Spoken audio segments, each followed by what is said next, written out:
to the Above Average Podcast. I'm your host, Lake, and with me, as always, is my co-host, Tanim. Tanim, how you doing? What's up? Not much.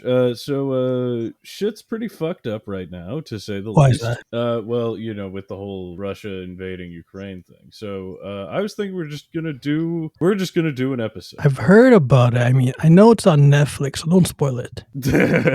Yeah, no, it's more in like shaky cam fucking footage from people's cell phones. And Oh, bootleg. Okay. yeah, and later in the episode we're going to talk about how you can tell the difference between like fake and real combat footage, or at least like fake titled combat. I mean, if it's got Steven Seagal, it's real. Yes, exactly, obviously. What's Steven Seagal's martial arts where you just throw people? I forget. I don't know. Never mind. Watch Joe Rogan to know. Yeah, no. So Give us a scoop on what's going on. A lot of people have a lot of questions, a lot of misinformation. Give us a simplified version and you can get into it. Okay, so we're gonna go through. I'm gonna try and keep this a little bit brief, but like it's not gonna be that brief just because there's a lot of shit to cover. So like I feel like what we need to do is to kind of start off the episode with addressing kind of what is Ukraine and what is its historical relations to the modern state of Russia. And Putin has come out and said that Ukraine is an artificial state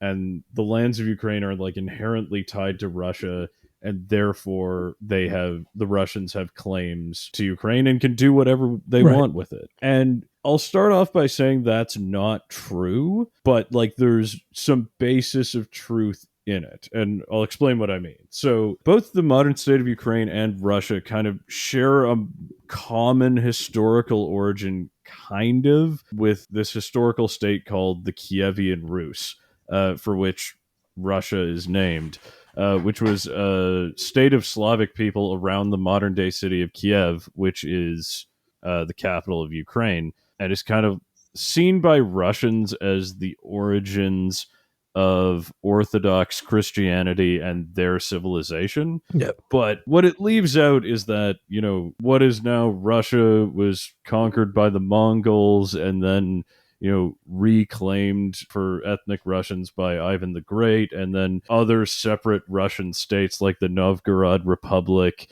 and, which were eventually consolidated into the Tsardom of Russia. And additionally, like, what is now Ukraine was also largely part of the Polish-Lithuanian Commonwealth for a lot of this time period, and was also a Cossack host for a time period, which was like, eventually integrated into the Russian Empire. But like, there's definitely a separate Ukrainian history and a separate Ukrainian language. Ukrainian and Russian have like a high degree of mutual intelligibility, but so do Spanish and Italian, but they're generally considered to be like they're separate languages, even if they're largely mutually intelligible. So like, anyone who claims that like the Ukrainian language or Ukrainianism is a recent invention is not right. Like, the Ukrainian language is actually like where it starts to like branch off, or where Russian and Ukrainian and the East Slavic languages start to branch off from each other. It starts about 1,000 years ago.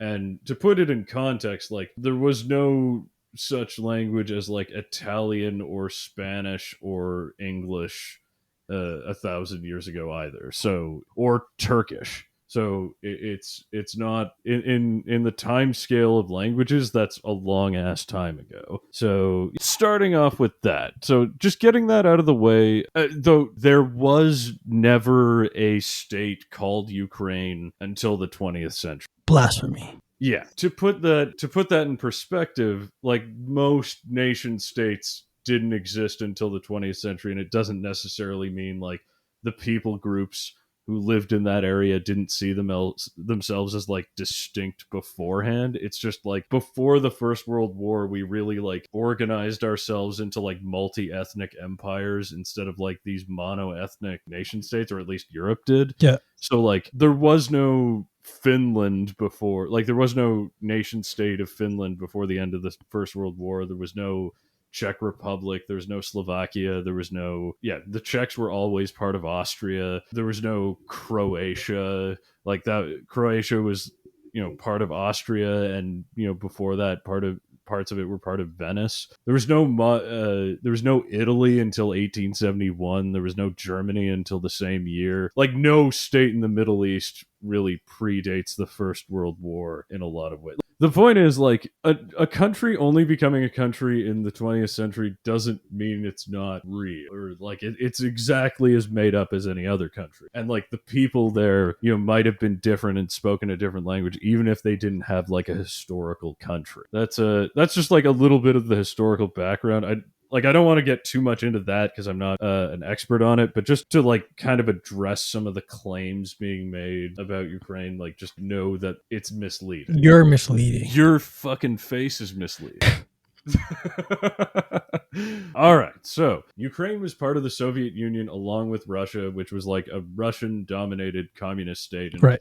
after 1991, like Lithuania and the Baltic states and Belarus and Ukraine and Kazakhstan and all those countries broke off and formed separate nations. Ukraine has kind of been like tied economically, more so than Baltic states, to Russia since independence in 1991. The Baltic states have kind of gravitated more towards Europe and, became part of the EU and NATO. Leading up to 2014, there's kind of a lot of shady election politics going on where like one presidential candidate is poisoned by the KGB using dioxin. He survives. The Ukrainian Supreme Court declares an election null. And then the pro-Russian president, Viktor Yanukovych, wins a disputed election, and then protests. And later on, protests begin in response. But the protests, and there's a lot of disputes over the election back and forth with the Supreme Court. But later on in 2013, Yanukovych decides not to sign an economic cooperation agreement with Europe that would see like further European integration. And a lot of Ukrainians want this because of, economic opportunity. A lot of Ukrainians make their money from remittances in Russia because unemployment and inflation in Ukraine very, very high. And so a lot of Ukrainians work outside of the country. So, economic ties to Europe mean they would have easier access to European markets and, higher paying jobs in like London or Berlin to send money home from there instead of having to send comparatively lower paying jobs, paychecks back to Ukraine in the form of remittances from Russia. So these protests begin in November 2013. Yanukovych kind of flees the country and goes into exile in Russia. And while all this is happening, the Ukrainian parliament, the Rada, votes him out of power with like, kind of a quorum because a lot of his party has also fled because of the protests. And, the protests got worse and Yanukovych, his police started killing protesters. So like now Yanukovych is overthrown as president and wanted for violence against the protesters. Okay. What happens now is the Russians send unmarked soldiers without insignia to Crimea to seize it and annex it in a fraudulent election. Crimea was seized from the Turks in the way back when and settled largely by ethnic Russians. So it was part of Russia proper until Nikita Khrushchev handed over Crimea from the Russian SFR, like the Russian Soviet Republic, to the Ukrainian Soviet Republic, which was, constituent states within the Soviet Union. Crimea doesn't border Russia. It's like it's a peninsula attached to Ukraine, but like I said, full of ethnic Russians, as well as a group from before called Crimean Tatars. Also, another thing to note about Crimea is, and we'll talk about this a little bit more later, is the reason Crimea was seized was to offer warm water ports to the Russians. So naval ports that don't freeze over winter. Got it. So strategically, it's always been important for the Russians navally. And so even though Ukraine was independent between 1991 and 2014, the Russians still had naval bases in Crimea operating on a lease. So a lot of the troops who seized Crimea would have come from this area. The Russians force a referendum to annex Crimea. And now I don't doubt that a majority of Crimeans may have wanted to join Russia, but the election was like completely fraudulent. It was like 96% of the vote. Like Donald Trump? No, nothing like that. But like, it's not that level. Okay, yeah, no. It was like 96% of the population, or 96.7, so round to 97% of the population voted to be annexed by the Russian Federation. But like, this is like completely implausible because like only like 75% of the population is like ethnic Russians. So in order to like to get to that level of votes, like the majority of Crimean Tatars who are like notoriously against joining Ukraine, or sorry, joining Russia, would have had to vote for joining Russia. In addition to like basically all of the ethnic Ukrainians living in Russia. So Right. like it's definitely not a likely it's definitely not likely that the vote was fair. Though that's not to say a fair vote wouldn't have said like the majority wanted to rejoin Russia. Anywho, there's not really much resistance because of how chaotic things are in Ukraine. Like the president is gone and it's not quite clear who's in charge, and in that chaos the Russians seized Crimea. But the war really starts, or like a low-level shooting war really starts, when they try and seize two other Russian language majority regions called Donetsk and Luhansk on the Russian border. And these are two like heavily industrialized regions. There's kind of a recurring theme where like when the Russians owned countries, the areas with the most ethnic Russians or the most Russian speakers tend to also be the most industrialized, because like that's where they put their focus on, because Yep. there's a bit of ethnic favoritism there. Most people there self-identify as Ukrainians, but speak Russian as their native Got it. language. So now the Russians did this thing that NATO types have named hybrid warfare, which is essentially like the "I'm not touching you, you can't do anything" of warfare. Remember, I said they sent like soldiers without uniform to seize Crimea? Yep. So in this case, instead of saying outright, "We're going to invade this segment of Ukraine," what they did is they set up irregular militias made up of like mercenaries and regular Russian troops in disguise to create two breakaway states in Ukraine called the Donetsk People's Republic and the Luhansk People's Republic. So they could claim, "No, we're not invading. This is a spontaneous revolution." So here's where that story kind of falls apart. Now, I can understand, like, maybe you don't believe the NATO story that, like, oh, we have this satellite footage of Russian tanks moving into the region, yada, yada, yada. But I would encourage you to listen to this. Two figures in the Donetsk People's Republic who were the military commander and then the minister of defense, named Igor Girkin, and the first first prime minister of the Donetsk People's Republic, Alexander Borodai. So both of these guys are there's more of these people as well, but both Igor Girkin and Alexander Borodai are Russian-born Russian citizens. They're not Ukrainian-born ethnic Russians trying to create a separatist state. They're not from Donetsk. Like Alexander Borodai was born in Moscow, and Igor Girkin was also born in Moscow. And both of these guys are like dudes known to have ties to the Russian FSB.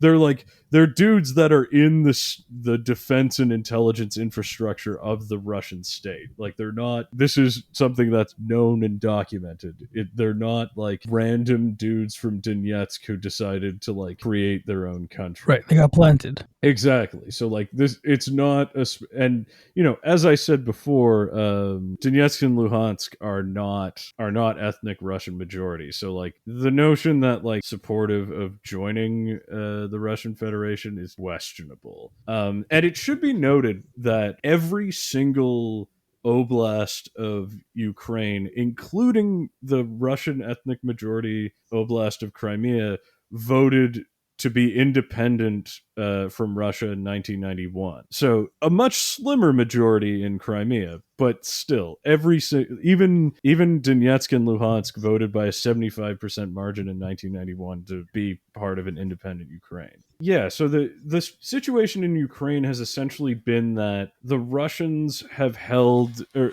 Russians formally annexed Crimea, and then also hold the unofficially and in denial hold these two breakaway states in the east of Ukraine, and there's kind of been constant low intensity combat there for the last 8 years. All right. And about like 10,000 people have or 10,000 to 20,000 people have been killed in the fighting in that time period. So I say low intensity, but it's, a lot of people have died. Right. Now, recently, Russia has dropped all pretense of hybrid warfare and just invaded, openly, and saying they're going to overthrow the Ukrainian government and probably replace them with someone like Yanukovych. If they're planning on not just annexing all of Ukraine east of the Dniester River, but we'll see how that goes. But why now? Like, why? Why now? Part of the reason why now is to explain why now, I have to explain that this is not the first time this has happened. Russia has done this twice. Once in the former Soviet Republic of Moldova to create a breakaway state called Transnistria, made up largely of ethnic Russians and Ukrainians in Moldova. All right. And in which they still have a military base as a quote-unquote peacekeeping force. And the second time they've done this is in former Soviet Republic of Georgia, where they've created two breakaway states called South Ossetia and Abkhazia. Now, in the case of Georgia is going to be the case I'll talk about here. Abkhazians and Ossetians are indeed distinct ethnicities from Georgians. Ossetians are a Persian people, and Georgians are kind of their own thing. Yeah.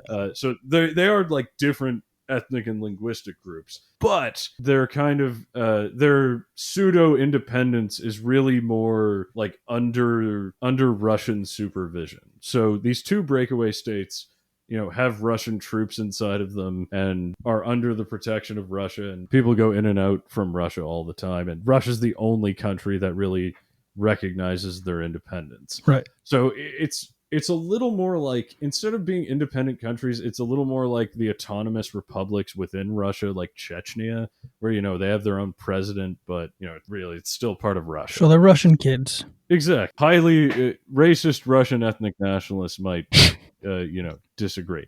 Anywho, so Right. in Georgia, it's a little more the case that Abkhazians probably sincerely want to be independent of Georgia, and I wouldn't begrudge them their independence, but the Russians still use it to their ends.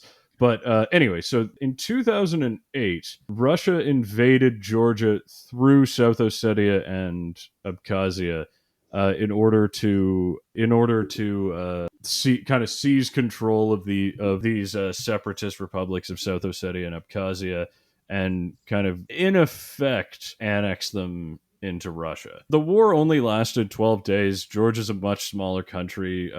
Their capability of resisting was not great. And Ukraine is a different case, and a much worse case for reasons I'll get into, mostly because of the scale of it.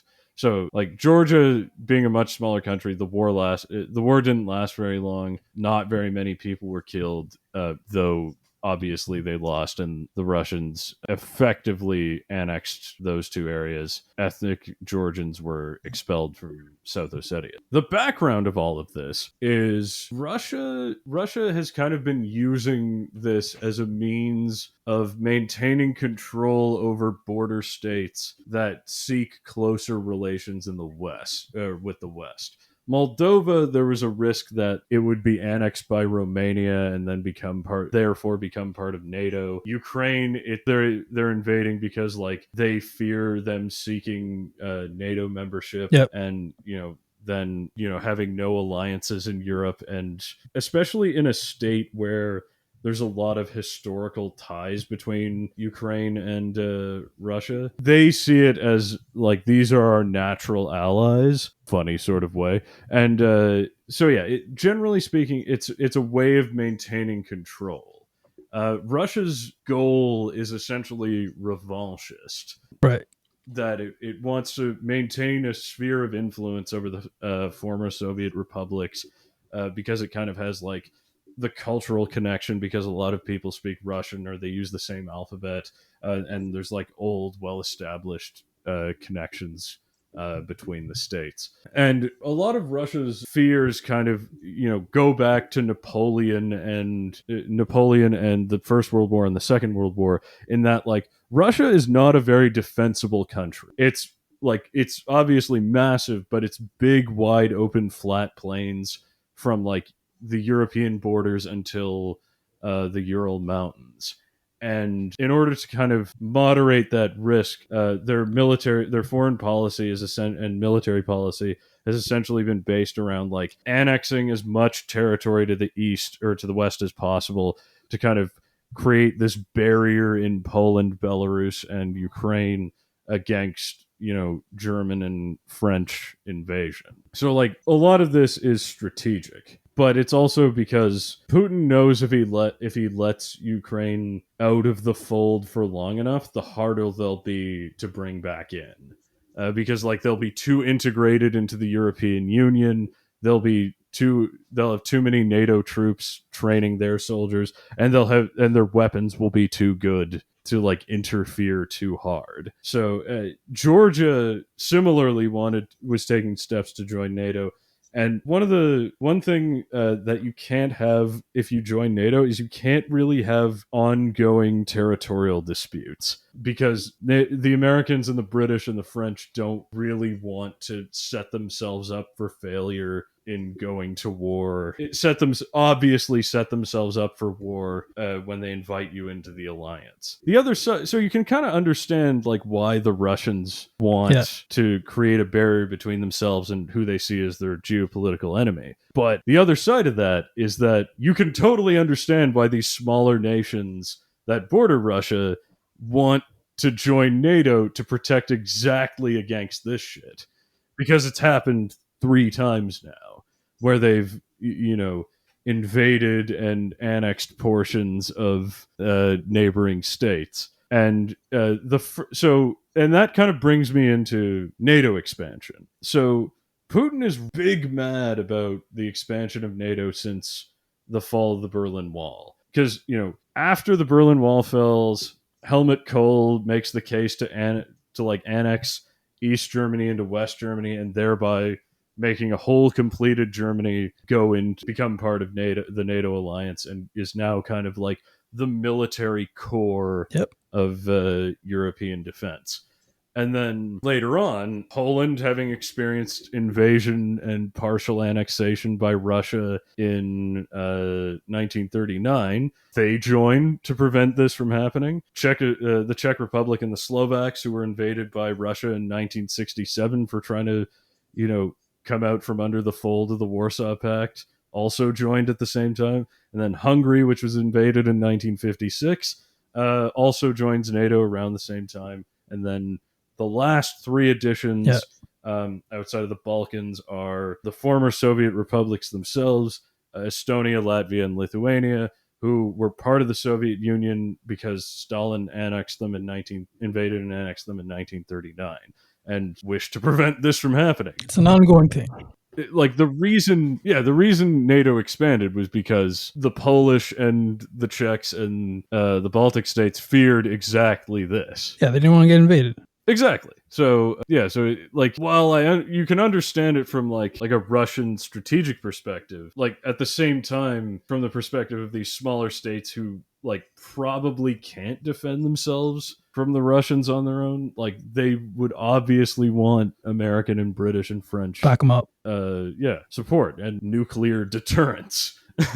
Yeah, so I guess the next thing to talk about, the situation in Ukraine, kind of right now, what's kind of going on. First, we got to talk about Zelensky. Who is that? Zelensky is the current president of Ukraine, who hilariously played the president of Ukraine in a popular Ukrainian TV comedy, which, if nothing good comes out of this, his show will do fantastically. I mean, he might die in a Russian prison camp somewhere out in Siberia, or just, get mysteriously poisoned. Nice. Yeah, but his show will do great. But so he was an outsider, and a bit of a, like, they kind of thought he was a joke candidate, a little like Trump, but like not really a populist in kind of the same way, but just in the sense that, like, he was a celebrity who everyone thought was the joke candidate, but then he ended up winning by, like, in his case, a huge margin. I think what he's doing now is he's trying to, like, out macho Putin. He's trying to like put on military gear and say, and very publicly say to the country, like, I'm going to stay in Kiev and, like, fight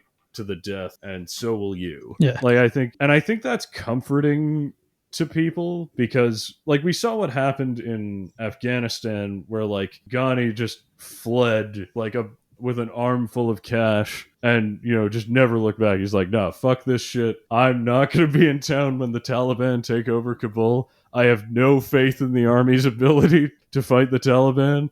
I am out. But, like, and then, that obviously, if the president's not going to stick around, why should you? I think, like, you think, like, as an actor, he might understand, like, that the role of head of state is largely, like, appearances. Yeah. Yeah. It's all show. It's all show. Yeah. I mean, that's my theory. Like, so, because there's no real reason he should be good at this, but, like, if actors are good at one thing, it's, like, it's media appearances. But so, I guess what's happening now is we think that the Russians kind of underestimated things a little bit.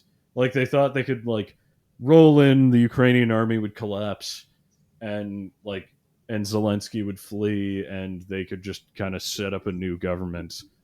Take over, yeah. Yeah, exactly. Like, and things would go back to normal relatively quickly. Not to say that the Ukrainians are winning, because they're not. They've been accumulating a wonderful new weapon called the Javelin missile, which is just, like, kryptonite to tanks. Like, the Javelin missile is it's one of the more advanced American anti-tank missiles. Yep. Basically what it does is, like, the way it moves is it goes up and then straight down to hit the top armor of the tank, which is usually a little weaker than the frontal or side armor. And it basically allows, like, infantry to take on tank columns. They're very expensive missiles, though. Like, they cost $100,000 a piece at least.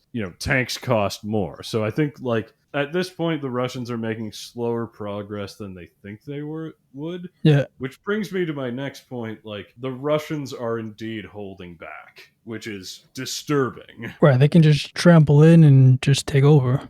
Exactly. And, like, Russia has, like, the world's biggest nuclear arsenal, and, like, this could get really bad. Like, not because of the nukes, because I personally don't think they're going to nuke the place. So why are they holding back? So I think they're holding back because they want to take Ukraine relatively intact. Like, To rebuild or pick up the pieces? yeah, exactly. Like, well, first of all, they don't want to rebuild, but also, like, they don't want to kind of galvanize future resistance and, like, get bogged down in urban warfare, like in urban guerrilla warfare. Like, I think what Putin fears the most is kind of an Afghanistan style situation where, like, they defeat the Ukrainian army, but, like, the Americans export enough Javelin missiles to make, like, the occupation of Ukraine too expensive because they lose too many tanks, too many planes, too many helicopters.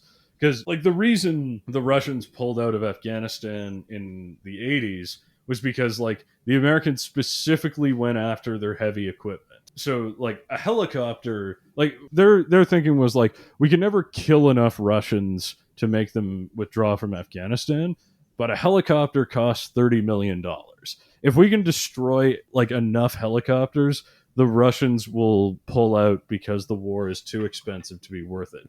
So I think what Putin fears is something a little similar to that, where like he doesn't destroy Ukrainian resistance completely, and like he loses enough like tanks and APCs and helicopters like every To month, back yeah, out. to make the cost of holding Ukraine not worth it. But like also he kind of just rolled into Donetsk and Crimea, so I think he was expecting this to go a little better. But the Russians have the Russians have heavy bombers. They have like crazy spooky chemical weapons. Like they have sarin, they have taubum, they have VX nerve gas, they have this thing called Novichok. Yep. They have thermobaric rockets. They have like massive conventional ordinances that could just flatten Kiev if they wanted to. And so like the spooky part is like if this goes on too long, it could get like really bad. Go from being like as bad as it was for the last 8 years to like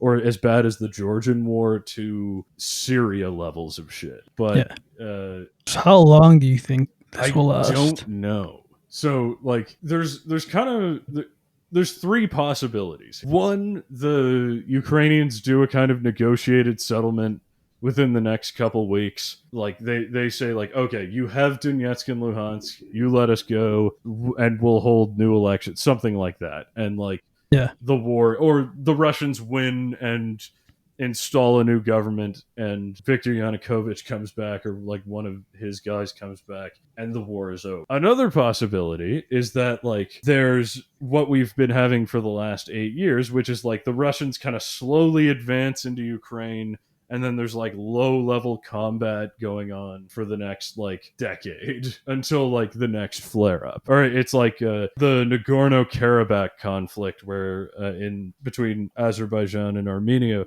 where the front line just becomes the new border and there's like the occasional flare up of combat like every couple years and it's just something we live with. All right. Possibility number three is this war lasts like heavily, like it becomes like a heavy, deadly war of attrition where like the Ukrainian capital moves to Lviv, the Russians decide to like take things slow and like put Kiev under siege and absolutely bomb the living fuck out of major cities. It hundreds of thousands of people die. So like that could also happen.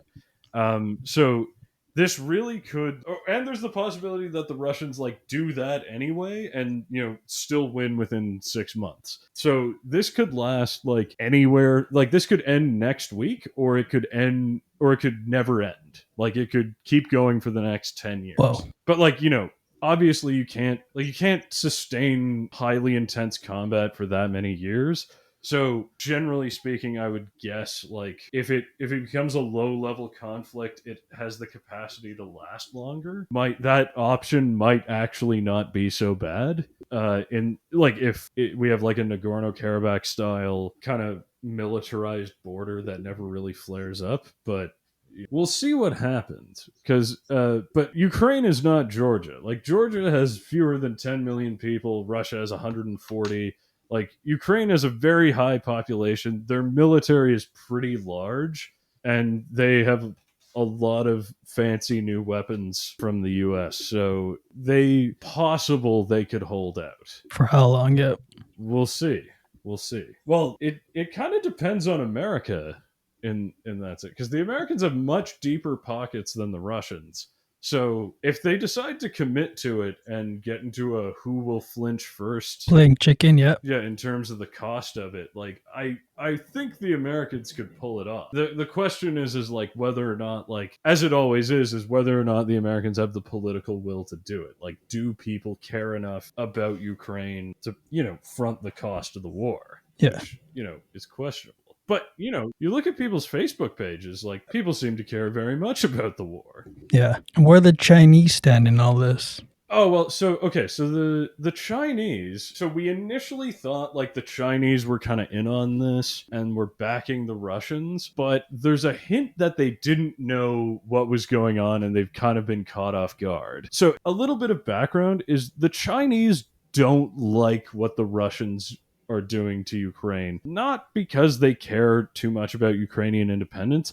It's just that the Chinese really, really hate and fear ethnic separatism. Chinese foreign and domestic policy is largely based on the idea that, like, China didn't collapse when the Soviet Union did because they had ethnic unity, or more ethnic unity than the Soviet Right. Union did. So, and that policy is why, or that thought process is why they're trying to Sinify Tibet and Xinjiang, trying to, you know, destroy Uyghur culture and like force them to learn Mandarin and become essentially Han Chinese, is because they think the Soviet Union collapsed largely due to ethnic disunity. So the Chinese very much fear ethnically based separatism. So they didn't like that the Russians were going into Ukraine to aid ethnic Russian breakaway Yeah. states. So like because they're like, and they also like get a lot of claim, purport to believe very strongly in like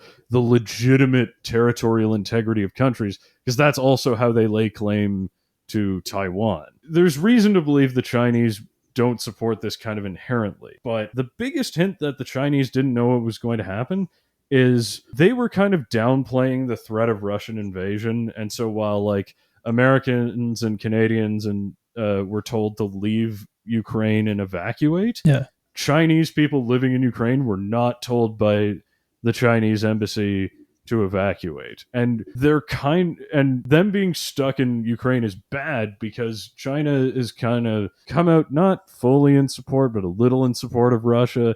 So like Chinese people living there are kind of now under threat of racial violence, which is not good. So Yeah. the fact that they've kind of left their people high and dry in Ukraine suggests probably didn't know this was going to happen, like, and that they were caught off guard. Yeah, the Chinese might be like exactly as confused as you. So bring us back to what this means to us now and why I had to go buy gas. Oh yeah. So you bought gas. You bought gas today. How much was It's it? like almost 157. Oh, Pretty that's a nuts. yeah. So this will affect Europe worse than it will affect Canada. So it will affect Canada because this will skyrocket the price of oil, because Russia is the second largest producer of crude oil in the world, surpassing Canada, Iraq, and Saudi Arabia. It's second only to the United States, and for most of the 2000s it was the largest oil producer, but the United States discovered shale oil and that kind of changed it. So that's going to have a huge impact on fuel prices, but like all, as a knock-on effect, affect the price of a lot of goods, just because the price of transportation will go up. Yeah. Europe will be hit worse because Russia, in addition, probably more significantly than being the second largest producer of oil, is the second largest producer of natural gas. And this is a big deal, especially in Germany. Germany and a lot of other European countries get most of their power from natural gas. And the portion of power they get from natural gas increased as they moved away from coal, but also in the aftermath of Chernobyl and Fukushima, got rid of some, or decommissioned nuclear power plants, which is like, don't do that. That's bad. Like, nuclear power plants are better for the environment. So that's frustrating. But replacing nuclear with gas is just a stupid fucking decision. Like, if they replaced it with windmills, fine, but like replacing it with gas, like, man, fuck you. And so, anyway, largely dependent on natural gas for both electricity and heating, and a lot of this comes from Russia. The Germans only recently canceled this project called the Nord Stream pipeline, which was a pipeline of natural gas directly from Russia to Germany. And so energy costs will probably go up quite significantly, just because like now their main power source is not quite cut off. And this is sort of the reason that the Germans can't fully back the Ukrainians for political reasons. They were kind of beholden to the Russians because they were their main power supply, Yeah. just by virtue of being like the largest local producer of natural gas. And the third largest producer of natural gas, or sorry, the first largest producer of natural gas is the United States. And the US has largely switched from coal to natural gas in the last 2 decades. And so most of their liquid natural gas production goes to meet their own needs. The second one is Russia. The third one is Iran, which, sanctions. And the fourth one is Canada, which, again, a lot of our shit goes to supplying the US. So difficult. They've very much fucked themselves by like being anti-nuclear and like making themselves super dependent on Russian natural gas, because now it's like knife just held over the head of Europe, just saying like, if you get too out of line, your electricity is gone. So it was a bad strategic move to become dependent on Russian natural gas. It's a bad environmental move and it's a bad strategic move. So yeah, the Germans have been like, compared to the Americans and the British and the French, much more reticent in like, how hardcore they are in their sanctions, Yeah. just because like they have to maintain like a modicum of friendly relations with the Russians, like at least enough to get the gas flow. But they've since, cut off the Nord Stream pipeline, so we'll see how that goes for them in the future. But the French, fortunately for them, get almost all of their power from nuclear energy, so they don't care as much. That are reliant. Yeah. So the French are a little more gung ho, just because their electricity will be fine. And kudos to Emmanuel Macron, has announced, I believe, 6 new nuclear reactors, which is a good. It means like the French will be able to export nuclear power to the Germans. So even if like Nice. the Germans like politically can't make nuclear power happen, they can at least get nuclear power if it's being made in France. Nuclear. Yeah, there's that risk there. One risk that's been talked about a little bit is another country that gets most of its power from nuclear is Ukraine. And Ukraine, as some of you may or may not know, is home to the Chernobyl nuclear facility, which was the RBMK reactor that exploded in 1986, and to this day is still the worst nuclear accident that's ever happened. Funny enough, even though Chernobyl is in Ukraine, most of the fallout, because Chernobyl is on the border with Belarus, most of the fallout contaminated land in Belarus. So Belarus was actually the worst hit in terms of like actual radiation. The issue is, so Belarus is ruled by a man named Alexander Lukashenko, a very close ally of Putin. There's many Russian military bases in Belarus, and Lukashenko has allowed Russian troops to invade Ukraine through Belarus. As I mentioned before, the Chernobyl nuclear power plant is on the border, Belarus and Ukraine, so the Russians captured it relatively quickly. And the Chernobyl plant was actually functioning as a power plant supplying power until quite recently, within the last decade or so. Now, the problem here is that we don't want shelling and fighting going on in Chernobyl, in Pripyat, or in the exclusion zone, because that a stray shell could hit something and cause a radiation leak. It's probably, I'll just go ahead and say, it's probably not going to destroy the sarcophagus, which encases the actual reactor.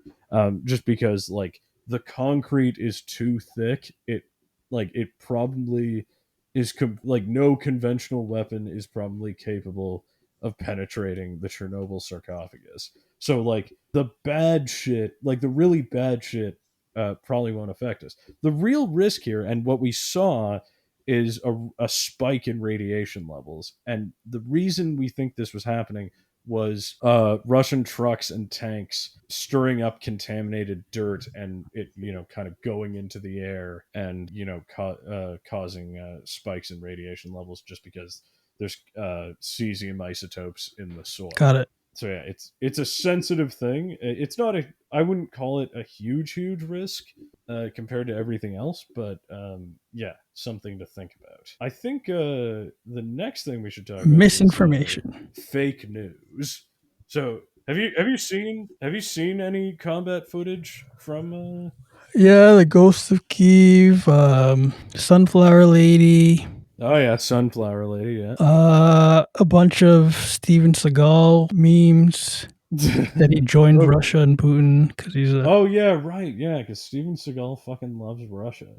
See, yeah, but that's why Zelensky has to out macho Putin. right. Otherwise, like action stars will like only flock to Putin instead of him. And then he's got to fight Steven Seagal. Exactly, and no one wants that. Like according to every movie, he can't lose. Yep. So you mentioned the Ghost of Kiev, and the Ghost of Kiev probably isn't real. There is probably no such person as the Ghost of Kiev, and it's very probably like a clever little piece of propaganda. To cover like the actual like real thing that's happening, which is like the Russians don't have full air superiority Yep. over Kiev, which is good for the Ukrainians. But you see, like, you ever see like the footage of like, so this is like the most dystopian part of the war, which is that like all the second world is now rich enough that everyone has cell phones. So the fucking Ukrainians, every time they capture a Russian soldier, like they take videos of him and just be like, "Why are you here?" and tell us why you're here for TikTok,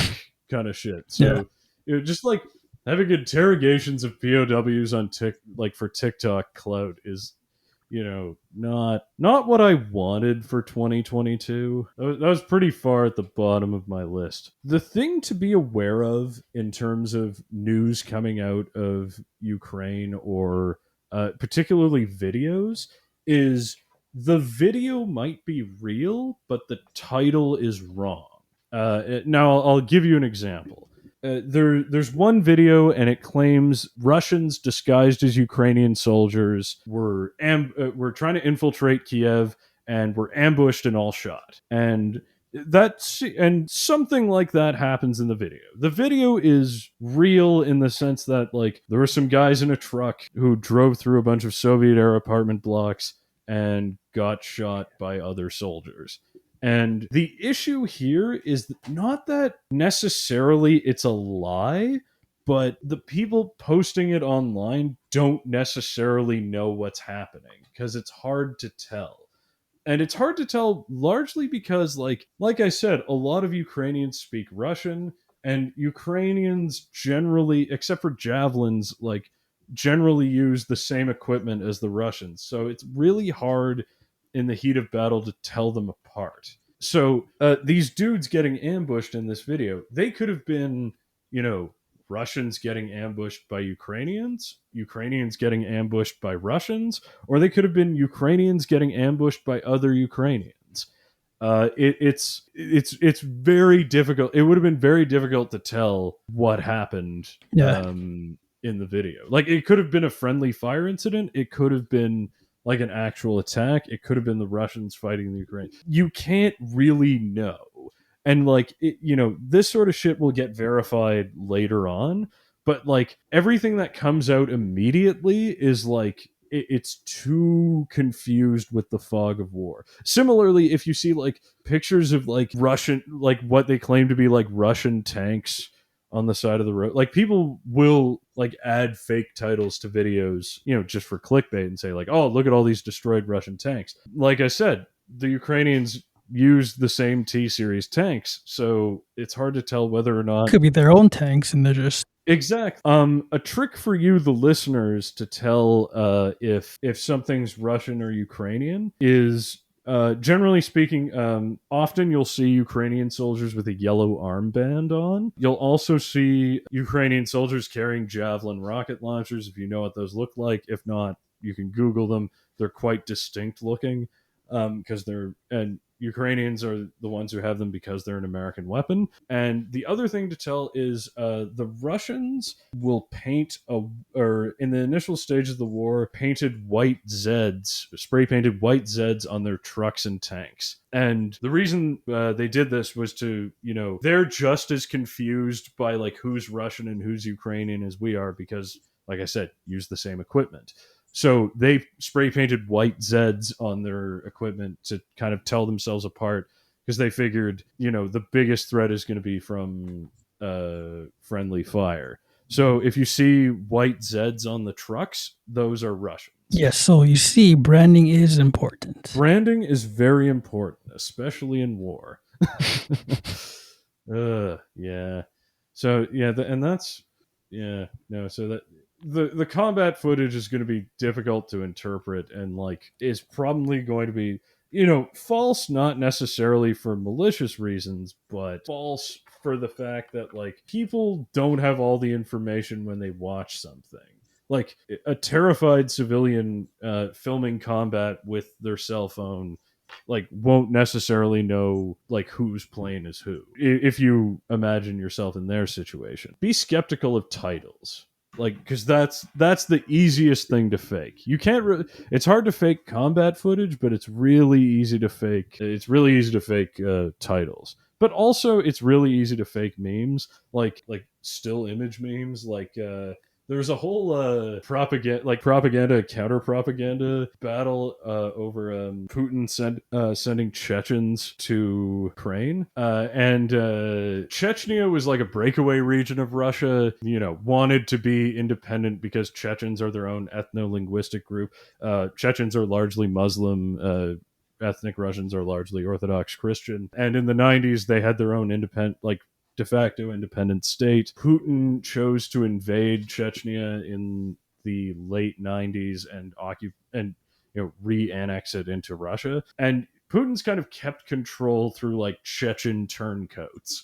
Like Chechens who, initially fought against the Russians, but, he managed to bribe to fight for him. But he uses the Chechens for domestic enforcement sometimes, just because it works on the same principle as the French Foreign Legion, in that he sees them as foreign and therefore have no loyalty to like ethnic Russians, and therefore he can trust them to like assassinate whomever. There was this whole thing about like the Russians saying like, "Oh, the Chechens are coming to get you," and then the Ukrainian counter propaganda was like, "Oh yeah, we killed all those guys." And so like I don't know if any of that is true. I don't know if like the Chechens actually went there.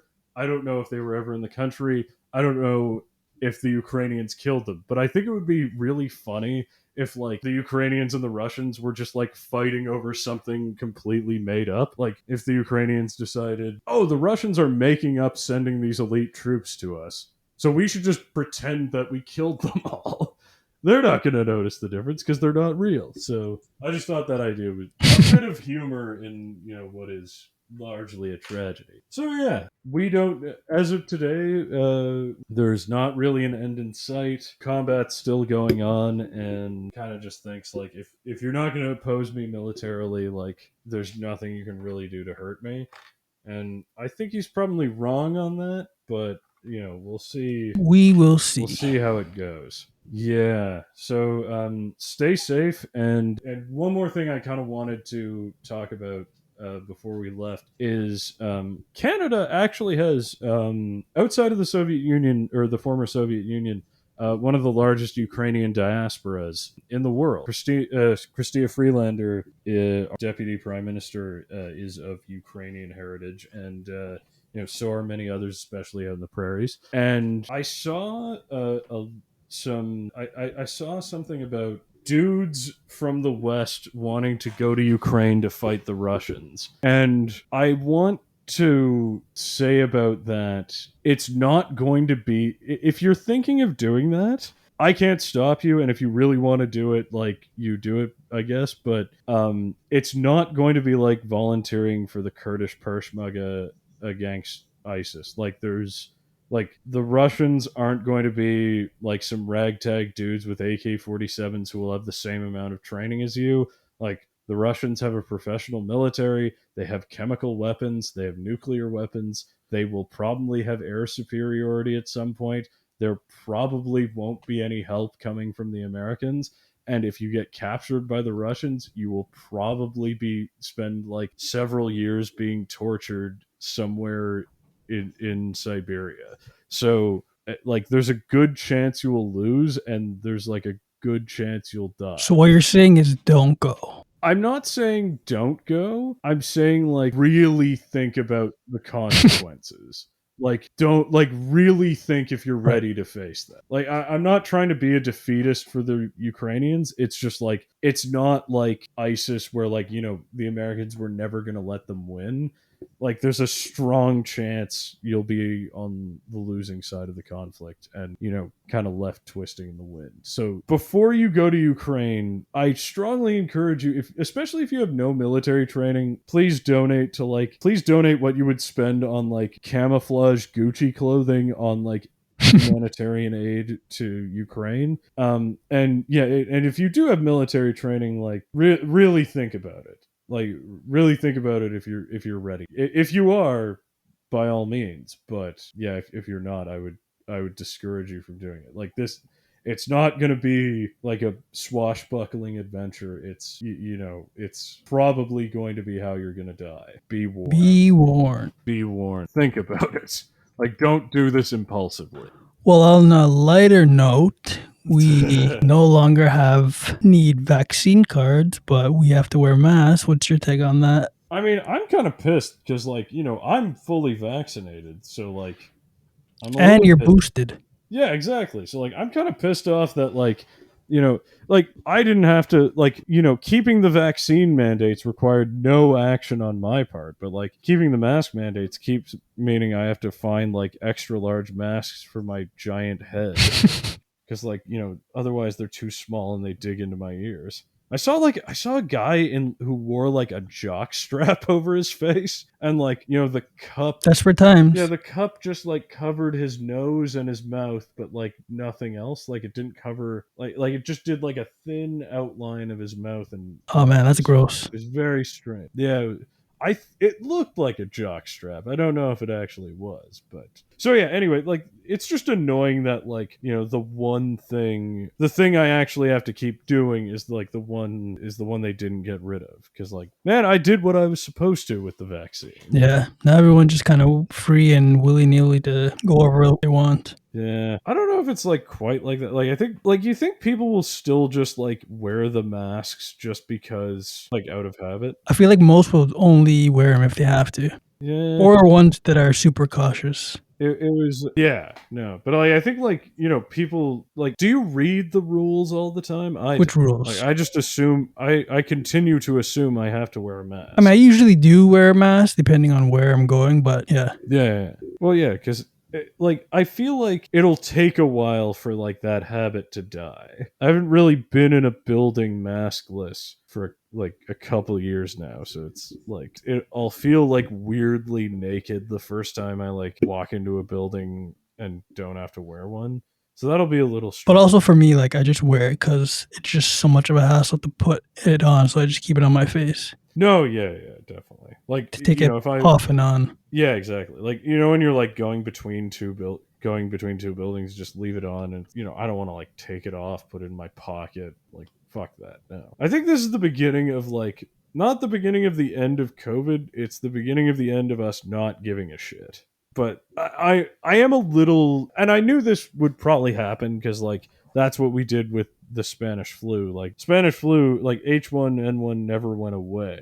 It's just it got less deadly, but it also like it's still around. Like the Spanish flu still exists. So it's just people just kind of stopped caring. Yeah. And I figured that's what was going to happen here. Yeah, I was a little irritated they got rid of the vaccine mandates so quickly, just because like it means like anti-vaxxers didn't have to hold out that long for anything. Like by putting a date on it, like then they have no incentive to get vaccinated. So like, what was the whole point of this? Exactly. It meant like it means like you're kind of capitulating to them. Yeah, no, Omicron really hurt because like it did feel like everything was pointless because like it was resistant to like our 2-dose vaccines, and like we're gonna have to go back into lockdown, and like it was like the whole 2 years didn't even matter, but like it did matter because like Omicron was like a less deadly variant, so like it's good we didn't let like the original variant like just rip through everything. Yeah.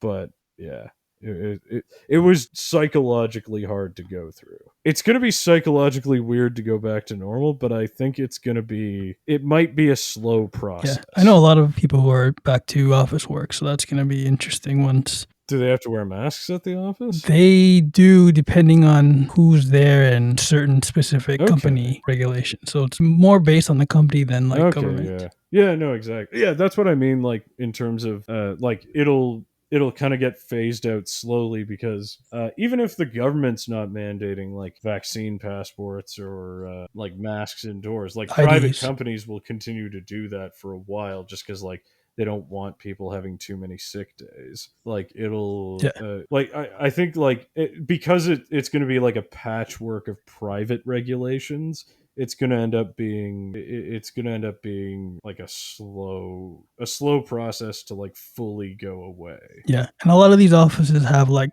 hot desks. They're not like fully like this is your own desk. So everyone's kind of also concerned like who the fuck used this before I came. Yeah, I hate hot desking. Like mostly because it means I can't bring anything from home and like leave it there overnight. Yeah. Plus they got rid of a lot of office space. Yeah, no, exactly. Which like I wonder like what's gonna happen with that. But like I feel like people just like can't admit that they don't need the office space anymore just because like they spent so much money on it. So like they're just gonna make like it's like me with the mueslicks. You love mueslicks. No, but like just because like I bought it, I feel like I have to eat it. So yeah, it's the mueslicks ad. They still didn't sponsor us. Allegory. Yeah, no, fucking mueslicks.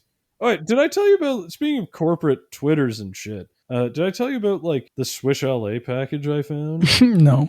So like I found I was helping a friend clear out like a cabinet, and I found like some old ass spices. Like I found like a box of tea that was so old it said made in Yugoslavia, but I found like a package of like old Swiss LA gravy, like powdered gravy, and it had like the old Swiss LA logo from back when the logo was like German writing, like the German font of where it just said Swiss LA, so like the logo was different, and I don't remember that ever being the Swiss LA logo in my lifetime. So this is probably at least 20 years old. And like, I tweeted at like the Swiss LA corporate Twitter to see like, how, like, just to be like, when was the last, when did you change your logo? When like, how old is this pack of gravy? And they never got back to me. Fucking useless. They're ashamed of their Nazi roots.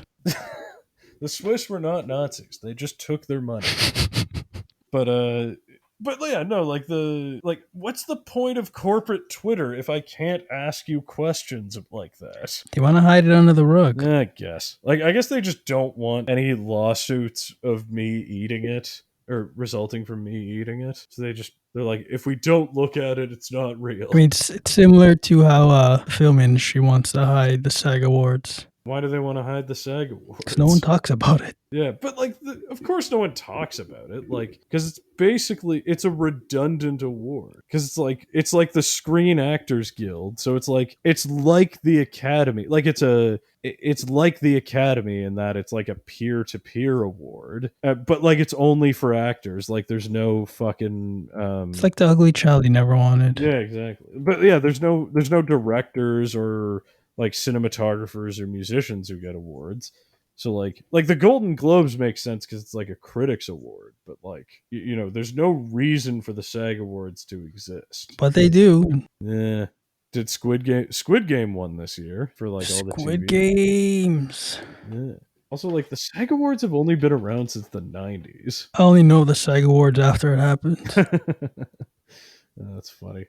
Yeah, that's about right. I mean, I also never know when the Golden Globes are on, but like, I mean, I'm much more aware of their existence. Like, I remember the Golden Globes exist.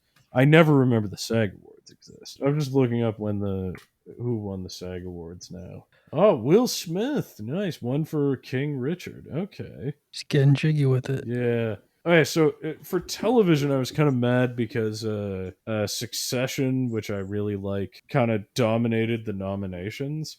Because, like, Got duped. yeah, because like Kieran Culkin and Brian Cox and Jeremy Strong and Sarah Snook were all nominated for Succession, but then like Squid Game won all the performance awards. Korea #1. Yeah, man, Korea, like what happened? Why did like I'm not against it because I enjoyed Squid, but like it's just weird that it seems like we've been like inundated with Korean media. It's interesting, but it's kind of weird that it happened. I kind of don't get it. Yeah. It's like South Korea is not a big country. Like I mean, I guess it has about as many people as Britain, but it's strange that we picked up on all their media. But yeah, Sae-byuk and Gi-hun are the people who played them. Leads. Yeah, won for the best actors in a drama series. It was Nice. exciting. Walton Goggins was snubbed, who plays Baby Billy Freeman in The Righteous Gemstones. Is SAG TV or just It's movies? TV and movies, so there's like two segments. So it's like kind of like the Globes. Yeah, exactly. So there's like it's not like the Emmys are just TV and the Oscars are just movies. Like the SAG Awards are both.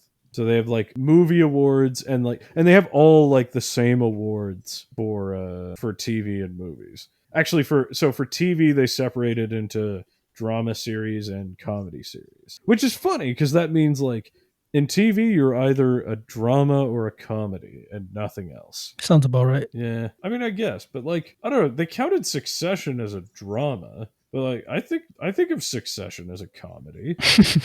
Like, Succession's pretty funny. Remember the scene in season one where Kieran Culkin was like, "This is her husband's asshole," and he posted and it's posted online. It's like, no, there's no way to prove that. It says like, yeah, but he posted it himself with the caption, "Check out my asshole." It's a very funny show. Everyone should watch Succession so they make more of it. They probably will. I mean, that show's good. I don't know if you checked out Euphoria, even though that everyone's talking about it, but I think it's pretty good. No, I didn't. What happened there? Like I'm totally out of the loop. It's a pretty popular show. It I think originally aired in like 2019, and then COVID hit, so they stopped season 2, and then season 2 just ended. But it's kind of like this raw, visceral journey of these young teens in high school that do a lot of drugs. Oh, nice. Oh, hey, It's Zendaya. interesting. I mean, shot really well, but really good music featured into it. But I mean, if you are like these Is it like impressionable Gen Zs who love Zendaya and she's in high school taking heroin and like coke and doing lines and opioids, and you're gonna be like, oh, that means it's cool to do all these cool drugs? So I think the Zoomers are probably fine. Don't they don't they do less drugs than us? I think I mean, they say that the reason why they're doing that is Or maybe to shine more light weed. of like what teenagers deal with. But I mean, I think it's over dramatic and I know, right? Well, it's like I said in the previous episode. High school bullshit doesn't right. matter. I mean, most of it bullshit is like relationship based, but I mean, the main character is pretty much Okay. just the drug addict who tries to weave in and out of her life and get through it. Okay. I mean, I'll check it out. I passed no judgment on it because I've never even heard of this fucking show. You're like, I'm not gonna watch that. I'm so out of the loop, man. I just there's so much TV like I just discovered. Like you ever watched The Deuce? The Deuce? No, Like, have you ever heard of it? I have not. Exactly. So like I feel like more people should have heard of this show because it was like written by one of the guys who did The Wire, and it has a lot of like the actors from The Wire. Like it has the guy who played D'Angelo Barksdale and Levi the lawyer, It's like a crime show. Slim Charles. It's like The Wire, but set in 1970s New York, and it's about the sex trade and not the drug trade. Like it's about the sex trade broadly, so like about like prostitution, pornography, like as pornography started to be legalized in the US in the 70s, and how they're kind of like interconnected through the mafia. The Deuce was like this area of like I think it's 42nd Street where like it was like the center of it all. Like it was just like a bunch of like quote unquote massage parlors and sex shows, and it kind of talks about like how the corruption in the NYPD allowed this to happen, and also the mafia. and but it stars like James Franco, who plays a pair of identical twins, and one of whom is like a degenerate gambler who like keeps the same hairstyle as his twin brother so he can like pretend to be him Nice. if like the mafia comes around to collect his debts. And also Maggie Gyllenhaal as like an independent sex worker who's like trying to like get out of the life on the street and like into a more formal role in pornography. But no, it's a good show. It's not as good as The Wire, I don't think, but it's interesting. And and it's been going on since like 2017, Wow. and I feel like no one talked about it. So like, fuck, what? Like, it just completely flew under my radar. I feel like it flew under everyone's radar. But yeah, no, it's such a weird era of TV we live in that like there can just be like really popular TV shows that aren't in your TV bubble, and therefore you've never heard of. Yeah, there's a lot of shows. I'm sure that's like that. Yeah. Speaking of unknown film and television, I don't fucking know. Fucking Francis Ford Coppola is coming back. So, for those of you who don't know, Francis Ford Coppola is like the director wunderkind of like new Hollywood in the 70s, and he made very critically acclaimed Godfather and Godfather Part 2, as well as Apocalypse Now and The Conversation. But and he has possibly more Oscars for direction than anyone else. But he kind of like Francis Ford Coppola is interesting in that like he had a very strong start to his career in that he made The Conversation and The Godfather and Apocalypse Now, and just like really highly acclaimed films. And then his films kind of became more and more sparse later on, and he kind of went bankrupt making a musical comedy drama called One from the Heart, which cost like $26 million and Nice. made like $600,000 at the box office, like huge commercial flop. And then like he once in a while does movies like The Godfather Part 3, Bram Stoker's Dracula, and weirdly enough, do you remember the movie Jack? Jack, who's in it? Robin Williams. It's a Robin Yeah, Williams I seen comedy that. from 1996, where he's like progeria, Yep. and so like he ages faster, so he's like a middle-aged man who's like a fourth grade A child. reverse Benjamin Button. Exactly, basically, but a faster Benjamin Button, a much faster Benjamin Button. That's the trick of it. But yeah, it was directed by Francis Ford Coppola, so like he's only directed like a couple movies in the last 20 years. Like he's only directed like 3 films in the last 20 years, and like they're usually like small time, like less than $10 million budget films like Tetro and Twixt and fucking the Rain, or not the Rainmaker, Youth Without Youth. Like, so like, and I think like that's what he wanted to do. He kind of rebuilt his wealth selling wine by like Nice. having a family winery. But like this is a guy who kind of disappeared after like in the kind of 10 years from 1972 to 1982, made like 3 of the most like influential and critically acclaimed movies of all time, and just kind of disappeared and fizzled away. Now he's back. And now he's back, and he's making a film called he's back after rebuilding his wealth through wine, like a classic Italian story of rags to riches to rags to riches again with wine. That's where Nicolas Cage has been. No, funny enough. So speaking of how influential Francis Ford Coppola is on the film scene, obviously Sofia Coppola is his Mistress? daughter. No, his daughter. But Nicolas Cage is his nephew. Yep. Yeah, Nicolas Cage's real name is Nicholas Coppola. Yep. And Jason Schwartzman is also his nephew. So It's an ancestral family business. it's a big, important family. Yeah, no, exactly. So he's been very influential, like I said. But having given us Nicolas Cage, which might have actually been the biggest long-term impact of his career. Anyway, so he's coming back, and he's doing a film called Megalopolis, which is supposed to be like a Roman drama set in present day New York. Know too much more about that. He hasn't given a release date for that. So stay tuned. Yeah, but he's been talking about it. But yeah, he says he's been thinking about it for years, but he hasn't given very many details of it. Basically, so he said in his interview, Coppola, that his film is set in New York, but it's based on the story of the Cataline conspiracy, which it was a conspiracy of like conservative traditional senators in Rome to overthrow Marcus Cicero, the consul. I don't know much of like that's a very obscure, at least in my mind, quite an obscure historical event. So like I'm interested to see like how he turns that into a film. But he said like the main theme of the movie is going to be, you know, kind of tradition versus modernity, and which is, you know, kind of what The Godfather is about. And it's primarily, I think he said it was going to be like a battle between the mayor of New York and an architect. Though I don't think like a physical like sword battle. So yeah, I'm excited for that one. Get excited, people. Exactly.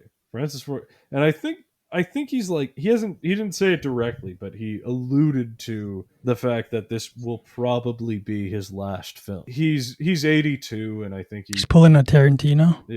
no, I don't think he like Tarantino's much younger, and like Tarantino has like imposed a limit on himself that he like arbitrarily like flexes and changes. Did he say he was going to make 10 films over his lifetime, or was it 9? I think 10. 10. Okay. Yeah, 10's a nice round number. But so, like, Quentin Tarantino, like, by some considerations, has already made 10 films, but, like, he doesn't count, like, he counts Kill Bill Part 1 and 2, even though it's released as two separate As movies, one. as one movie, yeah. And then he doesn't count, he only counts like movies that he wrote and directed as his movies. So like he counts like He calls the shots. exactly. So he's like he says he's imposed this limit on himself, but he's like Breaking his own rules. but he just like arbitrarily decides like no, this one doesn't count. So he counts so he'll count like Reservoir Dogs and Pulp Fiction as like his movies because he wrote and directed them, but he doesn't count like True Romance or Natural Born Killers or From Dusk Till Dawn, even though he wrote those movies. Like, but he didn't direct them, so he doesn't count them as his. So yeah, it's so we'll see what it. But anyway, like back to Coppola, it's like this isn't like a self-imposed restriction. It's more that like you know I'm sure he's like feeling his age and doesn't want you know it's probably hard to keep doing what he's doing. Like directing's probably very He's getting old. He's got those Jimmy legs. exactly. Yeah, no, he probably wants to like stay on his winery and you know make wine with his family and like you know let his nephews and his daughter Take over. take care of filmmaking. Yeah, so it was yeah, so it's I'm sad to see his last movie, but like you know it's a long and storied career, and like it's almost a shame that we didn't get to have more of his films, but I think I don't think he would have been happy, and I don't think he would have made the films he wanted to make if he kind of got trapped in like a Hollywood franchise like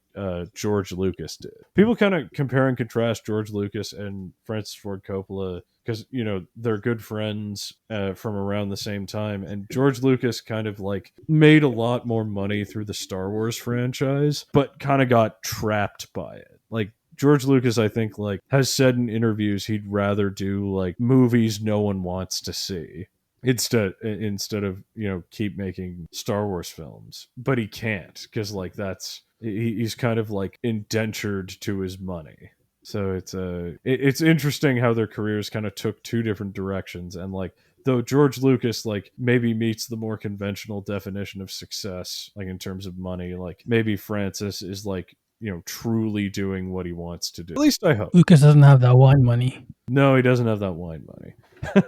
I think the fucking I think the sale of Star Wars to Disney made him a lot more money than the wine. But I always liked how much of a family man Coppola was. Like, you know, he brought his wife and kids with him to the Philippines to film Apocalypse Now. You know, the disastrous filming of it, which made a good movie in the end. His wife, like, kind of turned all of her footage of the making of it into a documentary called Hearts of Darkness. And then, you know, he put Sofia Coppola in The Godfather Part 3.